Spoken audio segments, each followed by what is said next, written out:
Не сум како СДСМ, не сум како Сорос, него сум како граѓанин пред се на Република Македонија, не, прво како родител, второ како граѓанин. И сметам дека ние, ако не им дадеме подршка на нашите деца, бидејќи професорите очигледно проба не успеа и нив ги поделија, и сакаме да дадеме до знаење на оваа диктаторска влада, дека децата не се сами, имаат родители, има кој да застане позади нив. И срамота е што вака ги игнорираат, значи ние пред све сме револтирани од тоа што ги игнорираат. Ги навредуваат, ги нарекуваат, партиски обележја им даваат, Соросоиди ги нарекуваат, што навистина е дрско и безобразно.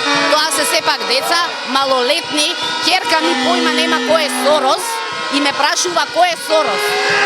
Значи, дај да престанат да ги етикетираат провладините медиуми, да ги етикетираат децава, прво да разберат, да се информираат што бараат и потоа да објавуваат во јавност, затоа што шират дезинформација. Многу живо ме интересира да ја прашам одговорната во Министерството за внатрешни работи, зошто праќа полицајци овде, кај што има родители и деца, што сме излезени на мирен протест и повик да не чујат тие што неќе да не слушнат, праќаат полицајци со панцири и со полна ратна спрема и оружје. Значи, ние овде не дојдовме да ги напаѓаме, нема потреба да си ги троши силите, можеби ќе и затребаат за други места.